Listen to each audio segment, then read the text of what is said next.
নমস্কার, আশা করি প্রত্যেকেই ভালো রয়েছেন। আরও একবার স্বাগত জানাই আমাদের ইউটিউব চ্যানেল মিনময় সহজের পক্ষ থেকে। আজকে যে বিষয় নিয়ে আলোচনা, খুবই গুরুত্বপূর্ণ বিষয়। জেনারেলরাও পাবে ওবিসি সার্টিফিকেট। হ্যাঁ, আপনি ঠিকই শুনেছেন। জেনারেল ক্যাটাগরিতে যারা এতদিন ছিলেন, যারা এতদিন ইডব্লিউএস সার্টিফিকেট পেয়ে এসেছিলেন, তারা এখন থেকে ওবিসি ক্যাটাগরির অন্তর্ভুক্ত। আপনারা প্রত্যেকেই জানেন ওবিসির লিস্ট প্রকাশ করা হয়েছে। ওবিসি ক্যাটাগরি এ এবং ক্যাটাগরি বি কারা কারা ওবিসির লিস্টে আছে সেসব লিস্ট অলরেডি রাজ্য সরকারের তরফ থেকে প্রকাশ করা হয়েছে। এই লিস্টে আমার দেখা যেমন সদগোপ ক্যাটাগরিতে শুধুমাত্র আমার এলাকাতেই প্রচুর মানুষ যারা জেনারেল ক্যাটাগরিতে এতদিন পর্যন্ত গণ্য ছিলেন, বর্তমানে তাদেরকে ওবিসি ক্যাটাগরি অর্থাৎ ওবিসি বি ক্যাটাগরিতে রাখা হয়েছে। তো তাদের জন্য যে আবেদন পদ্ধতি বা ফর্ম ফিল আপের যে আবেদন পদ্ধতি, কারণ তাদের একজনেরও সার্টিফিকেট নেই আগের থেকে সদগোপ হিসেবে। তো সদগোপ হিসেবে ছিল ইডব্লিউএস সার্টিফিকেট, ইডব্লিউএস অপশানে সদগোপ ছিল, কিন্তু বর্তমানে সেই সদগোপকে তুলে ওবিসি বি ক্যাটাগরিতে আনা হয়েছে। এর যে আবেদন পদ্ধতি, অর্থাৎ আপনি যদি সদগোপ ক্যাটাগরির কোনো ব্যক্তি দেখছেন ভিডিওটা, অবশ্যই লাস্ট পর্যন্ত দেখবেন।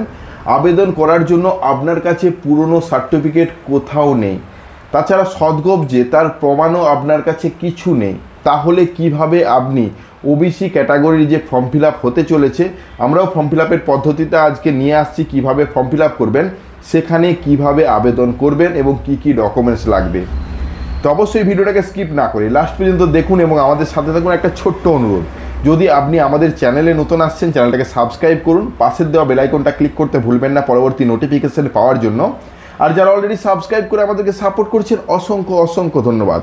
হ্যাঁ, আমরা কথা বলছি, নতুন লিস্ট প্রকাশ করা হয়েছে রাজ্য সরকারের তরফ থেকে, ওবিসি লিস্ট। সেই লিস্টে রয়েছে সদগোপ ক্যাটাগরির অন্তর্ভুক্ত যারা জেনারেল ক্যাটাগরিতে এতদিন বিবেচিত ছিলেন, তাদের লিস্টে নাম। তো তারাও এখন থেকে ওবিসি সার্টিফিকেট পাবেন। কিভাবে পাবেন, কি ডকুমেন্টস লাগবে, চলুন সরাসরি স্ক্রিনের মধ্যে এবং সেখানে আলোচনা করি, তাহলে বিষয়টা আপনার কাছেও আরও পরিষ্কার হবে। চলুন। ওবিসি লিস্টের জট কেটেছে, অর্থাৎ ওবিসির সমস্যার কারণে কলেজে ভর্তি, নানা রকম রিক্রুটমেন্ট বন্ধ ছিল, কিন্তু সেটা জট কেটেছে। কিন্তু এর মধ্যেও বড় নিউজ যেটা হলো সদগোপ অর্থাৎ জেনারেল ক্যাটাগরি ক্যান্ডিডেটরা ওবিসি সার্টিফিকেট পাবে। তো এই সদগোপ যারা ক্যাটাগরি অন্তর্ভুক্ত ছিলেন, শুধুমাত্র সদগোপ বলে নয়, এটা আমার এলাকায় প্রচুর পরিমাণে রয়েছে এই শ্রেণীর অন্তর্ভুক্ত যারা সম্পূর্ণরূপে জেনারেল ছিলেন। তো তাদেরকে এখানে ওবিসির বি তালিকায় নিয়ে আসা হয়েছে। 90 যে কলাম ঘরটা দেখতে পাচ্ছেন সেটা হলো সদগোপের ঘর। তো চলুন, সদগোপ কেন জেনারেল ছিল সেটাও আপনাদেরকে প্রমাণ দেবো, কীভাবে আবেদন করবেন সে বিষয়ে, যেহেতু ভিডিওটা অবশ্যই লাস্ট পর্যন্ত দেখবেন। দেখুন, ওবিসির যে ব্যাকওয়ার্ড ক্যাটাগরি বি এর মধ্যে কিন্তু সদগোপ আসছে, নতুন যে লিস্ট প্রকাশ করা হয়েছে রাজ্য সরকারের তরফ থেকে। এরপর আসি, জেনারেল ছিল সদগোপ কি করে আমি বলছি। হয়তো আপনার এলাকায় সদগোপ যদি কেউ থেকে থাকে তাকে জিজ্ঞেস করতে পারেন। তাছাড়া আমরা যদি সরাসরি ইডব্লিউএস আবেদনের ক্ষেত্রে যাই, ইকোনমিক্যাল উইকার সেকশন, যেটা আবেদন করতে পারে জেনারেলরা, 1 বছরের জন্য সার্টিফিকেট পেয়ে থাকে, সেখানে জেনারেল ক্যাটাগরিতে দেখুন, আমি ক্যাটাগরি চয়েস করছি, এখানে আমরা যে কোনো একটা ডিস্ট্রিক্ট চয়েস করে নিচ্ছি। সমস্তটা ক্লিক না করলে সম্পূর্ণ ঘরগুলো আসবে না। এখানে জেনারেল অপশানটা দেখতে পাচ্ছেন, ভালো করে লক্ষ্য করুন। জেনারেলে ক্লিক করে এখানে কিন্তু অপশান আছে সদগোপ বলে, এসএডি জিওপি। তো এই সদগোপ কিন্তু জেনারেল, শুধুমাত্র সদগোপ নয়, এখানে কিন্তু জেনারেলদের মধ্যে ব্রাহ্মণ আছে, ক্ষত্রিয় আছে, মহেশ্ব আছে, বৈদ্য আছে, বণিক আছে। তো এদের মধ্যে থেকে কিন্তু ছিল সদগোপ, কিন্তু সদগোপকে সম্পূর্ণরূপে ওবিসি ক্যাটাগরিতে আনা হয়েছে। তো তার যে আবেদন সেটা দেখতে চলেছেন। তো যারা সদগোপ হিসেবে ইডব্লিউএস আবেদন করেছিলেন তাদের সার্টিফিকেট এখন বন্ধ, অর্থাৎ আবেদন করলেও আপনারা সার্টিফিকেট পাবেন না। যারা পেয়ে গেছেন, 1 বছর তো ভ্যালিড এমনিতে ইডব্লিউএসের। তো কিভাবে আবেদন করবেন সে আবেদন পদ্ধতি দেখবেন। সরাসরি এই অফিসিয়াল ওয়েবসাইট থেকেই আবেদন হবে, যেখান থেকে কাস্ট সার্টিফিকেট wb.gov.in যে অফিসিয়াল ওয়েবসাইট, যেখানে আমরা ইডব্লিউএসের সময় দেখেছি অনলাইন ইডব্লিউএস সার্টিফিকেট এখানেই অ্যাড করা হয়েছে। এখানে দেখুন ভালো করে এসসি এসটি ওবিসি বলে একটা অপশান। তো এসসি এসটি ওবিসি অপশানের নিচে দেখুন apply for SC ST OBC, এই অপশানে ক্লিক করে আপনাদেরকে আবেদন করতে হবে। আবেদন করার জন্য প্রথমে ডিস্ট্রিক্ট চয়েস করতে হবে, আপনি যে ডিস্ট্রিক্ট থেকে বিলং করছেন, আপনি যে সাব ডিস্ট্রিক্টের আন্ডারে সেটা চয়েস করার পর, মিউনিসিপ্যালিটি না ব্লক সেটা চয়েস করার পর গ্রাম পঞ্চায়েত চয়েস করে আপনি কিন্তু এই অপশানটি পাবেন। এখানে ওবিসি অপশানটা ছিল, বর্তমানে এই লিস্ট প্রকাশের পর তুলে নেওয়া হয়েছে, অর্থাৎ বর্তমানে আপডেট চলছে। কি আপডেট? যেগুলো লিস্টে রয়েছে বর্তমান সময়ে রাজ্য সরকারের দেওয়া লিস্টে, সেই লিস্টে থাকা ব্যক্তিদের নাম এখানে আসবে, তাদের সাবকাস্টটা এখানে আসবে। যেমন এসসির ক্ষেত্রে যেসব সাবকাস্টগুলো হয়ে থাকে, বাগতি, তাঁতি, এই সমস্ত সাবকাস্টগুলো হয়ে থাকে। আপনারা যারা প্রতিনিয়ত এই অফিসিয়াল ওয়েবসাইটটাতে আসে কোনো না কোনো কাজ করেছেন, যারা আমাদের মতো কাজ করেন, অবশ্যই কমেন্ট করে জানাবেন। এখানে আগে ওবিসি অপশান ছিল, এটা আজকে আমি বলছি তা নয়, এখানে ওবিসি অপশান ছিল। শুধুমাত্র এই নোটিশের দেওয়ার পর থেকে দেখছি ওবিসি অপশান তুলে নেওয়া হয়েছে। আবার নতুন করে যখন ওবিসি অপশান অ্যাড করা হবে তখনই কিন্তু আপনি আবেদন করতে পারবেন যাদের সদগোপ রয়েছে।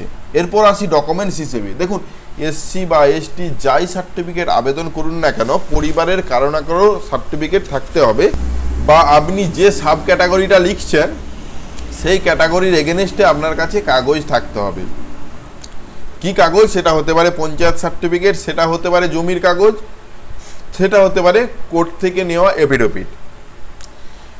ব্লাড রিলেশন না থাকলে, অর্থাৎ পুরনো কারো সার্টিফিকেট না থাকলেও কিন্তু আবেদন করা যেত। 2024-25-এ এই অপশানটি থাকলেও যারা নো করে আবেদন করেছে এসসি বা এসটি ক্যাটাগরিতে, তাদের সার্টিফিকেট দেওয়া হয়নি। কারণ এখানে একটা ব্লাড রিলেশনের ডিটেলস দেওয়ার অপশান রয়েছে, সেটা এসসি, এসটি, ওবিসি প্রত্যেকের ক্ষেত্রেই আসবে। আপনি যখন ওবিসি ফর্ম ফিল আপ করবেন তখনও দেখতে পাবেন।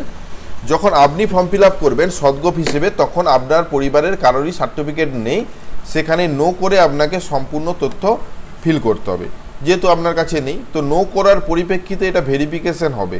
তো এই যে প্রসেসটা, এটা কিন্তু কিভাবে হবে, যখন আমরা আবেদন হবে বা অ্যাপ্রুভ হবে তখন আমরা আস্তে আস্তে আলোচনা করব। অবশ্যই আমাদের সাথে জুড়ে থাকবেন। একটা যে কোনো প্রমাণ দিতে হবে, আপনার যে সদগোপ তার প্রমাণ। অর্থাৎ সদগোপের প্রমাণ কি? আপনি যখন ইডব্লিউএস সার্টিফিকেট করেছেন, দেখেছেন যে অঞ্চল থেকে সার্টিফিকেট নেওয়া যাচ্ছে সদগোপ হিসেবে, আপনি জেনারেল ক্যাটাগরির সদগোপ হিসেবে আপনি সার্টিফিকেট নিয়েছেন, সেই রকমই এই সার্টিফিকেট করার ক্ষেত্রেও আপনাকে অঞ্চল থেকেই সার্টিফিকেট নিয়ে আসতে হবে সদগোপ হিসেবে। তাছাড়া অনেকের পুরনো দলিলে জাতি হিসেবে সদগোপ লেখা থাকে, তো সেই দলিল যদি আপনার কাছে থেকে থাকে তাহলেও কিন্তু সেটাও এক্সট্রা একটা প্রমাণ হিসেবে কাজ করবে। তো অবশ্যই যদি আপনার বাড়িতে পুরনো কোনো দলিল থেকে থাকে তাহলে দেখুন সেখানে জাতি হিসেবে কি লেখা রয়েছে, তাহলে কিন্তু আপনি আরও একটা এক্সট্রা ডকুমেন্টস পেলেন। তো ডকুমেন্টস মোটমাট সদগোপ হিসেবে কোনো না কোনো কাগজ লাগবে, তারপর আধার কার্ড, ভোটার কার্ড, ছবি, এই সমস্তগুলো থাকছেই। যদি নন ক্রিমি লেয়ার এবং ক্রিমি লেয়ার দুটো অপশান আছে, যখন ওবিসি সদগোপ করবেন তো দুটো অপশান পাবেন। নন ক্রিমি লেয়ার তারাই হবে যাদের পারিবারিক ইনকাম কম, তো সেইটার জন্য একটা ইনকাম সার্টিফিকেট প্রয়োজন। এই হলো ডকুমেন্টস। যখনই নতুন নোটিশ, নতুন কিভাবে আবেদন হবে সে বিষয়ে কোনো ইনফরমেশন পাবো, আমরা সর্বপ্রথম আপনাদেরকে ভিডিও দিয়ে চেষ্টা করব। হ্যাঁ, অবশ্যই যারা নতুন এসএলএসটি বা গ্রুপ সিডিতে ফর্ম ফিল আপ করতে যাচ্ছেন, যেহেতু ফর্ম ফিল আপের ডেট প্রকাশ হয়েছে, যদিও সে ডেটে হবে কিনা সন্দেহ রয়েছে, তাদের জন্য বলে রাখছি অবশ্যই দেখবেন যে এ বিষয় নিয়ে একটা কমপ্লেন পড়বেই, বা আবার একটা নতুন করে কোর্টে কেস হতে চলেছে। কারণ কি, যাদের ওবিসি তালিকায় নতুন নাম আছে, যারা আগে ওবিসি ছিল না, তারা তো প্রত্যেকেই ভেঙে পড়বে এবং প্রত্যেকে গিয়েই কিন্তু কমপ্লেন করবে। যাই হোক, এটা পরের বিষয়। তো নতুন কিভাবে আবেদন হবে, কোথা থেকে আবেদন হবে সেটা বোঝাতে পেরেছি। সম্পূর্ণ প্রসেস খুব তাড়াতাড়ি আমরা নিয়ে আসবো। ধন্যবাদ। আশা করি আজকে বিষয়টা বুঝতে পেরেছেন। পরবর্তীতে নতুন যাই নোটিশ আসুক বা কিভাবে ফর্ম ফিল আপ হচ্ছে, কী কী ডকুমেন্টস লাগছে, এই ডকুমেন্টসগুলো পাবেন কোথা থেকে, যদিও বললাম আপনি যদি দেখে নিন দলিলে আছে কিনা, অবশ্যই কমেন্ট করে বলবেন। তাছাড়া অঞ্চল থেকে প্রোভাইড করা হবেই পরবর্তীতে, না হলে আপনি কোথা থেকেও সদগোপ সার্টিফিকেট পাবেন না। ইডব্লিউএস করার ক্ষেত্রে যেমন সার্টিফিকেট দেওয়া হতো সদগোপ হিসেবে অঞ্চল লিখে দিত নিচে, সেরকমই হয়তো লিখে দিবে নতুন করে সার্টিফিকেট পাওয়ার ক্ষেত্রে। যাই হোক, যাই নতুন নোটিশ আসুক, কিভাবে আবেদন হবে, কোথায় জমা দিবেন, সম্পূর্ণ বিষয়ে ভিডিও পাবেন। অবশ্যই আমাদের সাথে জুড়ে থাকবেন। চ্যানেলে নতুন হলে চ্যানেলটাকে সাবস্ক্রাইব করুন, পাশের দেওয়া বেল আইকনটা ক্লিক করতে ভুলবেন না পরবর্তী নোটিফিকেশন পাওয়ার জন্য। আর যারা অলরেডি সাবস্ক্রাইব করে আমাদেরকে সাপোর্ট করছেন, অসংখ্য অসংখ্য ধন্যবাদ। এভাবেই পাশে থাকুন। দেখা হচ্ছে নতুন কোনো ভিডিও নিয়ে। ধন্যবাদ।